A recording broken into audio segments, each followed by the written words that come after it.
Hi, ArcFieldWeather.com meteorologist Paul Dorian here on Tuesday morning, June the 10th. We'll focus in on the tropical scene across the Northern Hemisphere this morning in this video discussion. It's been a relatively quiet start across the entire Northern Hemisphere. In fact, yesterday there was a named Hurricane Barbara in the eastern Pacific Ocean, and that apparently is the latest first hurricane since 1993. That information coming from Dr. Philip Klotzbach of Colorado State University, who's a foremost authority on tropical systems. Also, the western Pacific Ocean has not seen a named tropical system so far.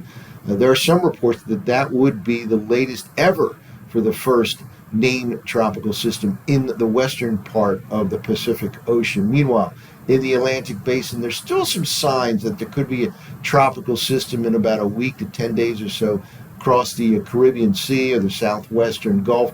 Not a guarantee, and we'll take a look again at the Madden-Julian oscillation, which is a teleconnection index that I really like to focus in on during the tropical season, and it is kind of sending a neutral or a null phase signal down the road here, whereas a week or so ago it implied we would have more chances for tropical activity in the Atlantic Basin. Again, now appearing to set the stage for kind of a weakening of that tropical disturbance, that Madden-Julian oscillation. Doesn't rule out the chance of a tropical system in a week to 10 days or so, but I think it reduces the chance. Before we get to the tropical scene, let's just take a quick look at the radar across the northeastern part of the nation. There are some heavy showers and some embedded strong thunderstorms associated with a cold frontal system. That cold front is sweeping from west to east. It'll clear all of this out by later today and tonight with clearing skies, places like D.C., Philadelphia,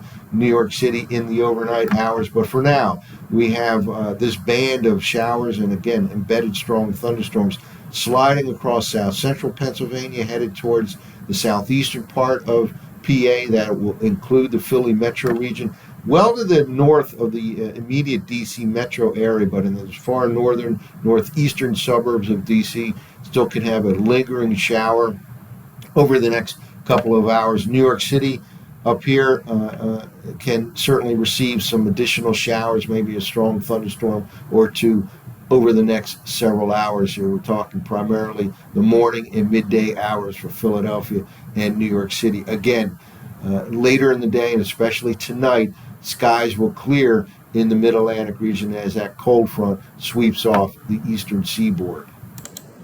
Well, now on to the tropical scene, and let's start off with a map here that comes from the University of Wisconsin website known as the CIMSS. It's a great website for tropical information, the Cooperative Institute for Meteorological Satellite Studies. We're looking all the way across the Northern Hemisphere for some tropical activity. Here in the eastern Pacific, this is now a tropical storm, Barbara. It actually reached hurricane status yesterday.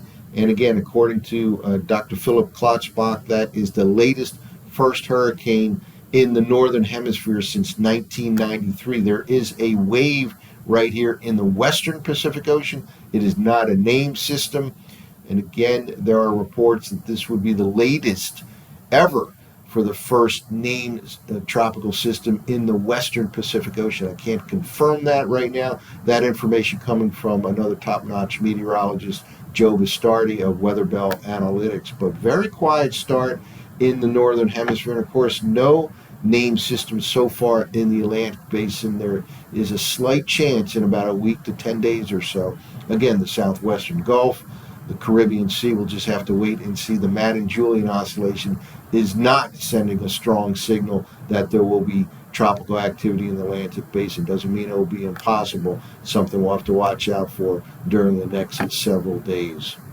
Now here's the latest look at the sea surface temperature anomalies across the globe here. We've talked about how we have basically a neutral, even colder than normal signal in the El Nino, La Nina region of the Pacific Ocean, right in this area, right here.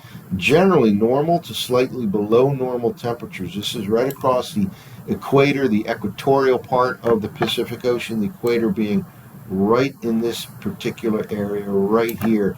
Again, a lot of normal to cooler than normal conditions throughout this region right now. It looks like that will be the case over the next few months. Either neutral or slightly colder than normal conditions, slightly on the La Nina side of things across the equatorial part of the Pacific Ocean. Meanwhile, in the Atlantic, and let me clear the deck here, in the Atlantic we have a large area of normal to below normal temperatures in the main development region of the Atlantic Ocean as well. And it's the combination of these two areas that led me to put out an outlook for the tropical season in the Atlantic Basin to be normal at best. Looks to me like less storms than last year, and at most it'll be just an average season in my opinion. Now, again, that's largely because of the cooler than normal conditions here off the west coast of Africa and really extending now all the way to the Caribbean Sea. And instead of a El Nino, which is generally a favorable factor for tropical activity in the Atlantic Basin, we'll have a neutral to a La Nina, slightly cooler than normal condition in the tropical part of the Pacific Ocean. If you want to take a look at the tropical outlook from Arcfield Weather, just go to our main homepage, click on seasonal outlooks to the tropical outlook for 2025. It is an area of warmer than normal conditions across the Gulf and portions of the western Atlantic, but by and large, relatively neutral or even colder than normal signal coming from both the Atlantic and the Pacific Ocean. Now, we've talked about the Madden-Julian oscillation over the past couple of weeks and how that is one of the most important teleconnection indices we like to look at this time of the year with respect to the potential for tropical activity. The way it works in this phase diagram is the MJO rotates in a counterclockwise fashion as such, and it goes through these what we call particular phases. Phase 7, for example, then phase 8, then it rotates around to phase 1 and phase 2, etc., in this fashion here. And these phases correspond to particular locations around the global tropics, and depending on that location and the specific time of the year, it gives important clues as to temperature and precipitation patterns in other parts of the world.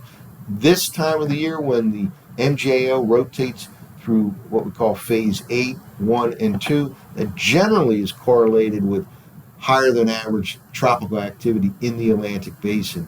Now, by the Atlantic Basin, I mean the Gulf, the Caribbean Sea, the Western Atlantic Ocean, and the entire Atlantic Basin. Notice what happens here. This is a forecast from the European model for that time period from the 9th of June all the way to the 23rd. It rotates in this fashion, and as it approaches phase 8, it suddenly turns inward here.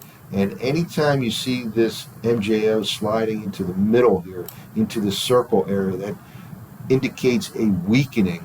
In other words, the MJO will not have a big impact. That tropical disturbance will not have a big impact when the MJO slides into the inner circle here. And indeed, that is what happens before it can ever get to that more active phase 8. It becomes null or neutral, as again, it's on this particular phase diagram, slides into that inner circle. So a week or two ago, it was going all the way into phase 8. It appeared like it would become a more active period. And again, can't completely rule out a tropical system in a week to 10 days or so down across the Caribbean or the southwestern Gulf. But I do believe the probability is lower than it appeared to be a week or 10 days ago. Well, let's wrap up with the surface forecast maps from last night's 0Z run of the GFS. Again, that strong cold front pushing through the northeastern part of the nation has some showers and embedded strong thunderstorms right along that frontal boundary zone.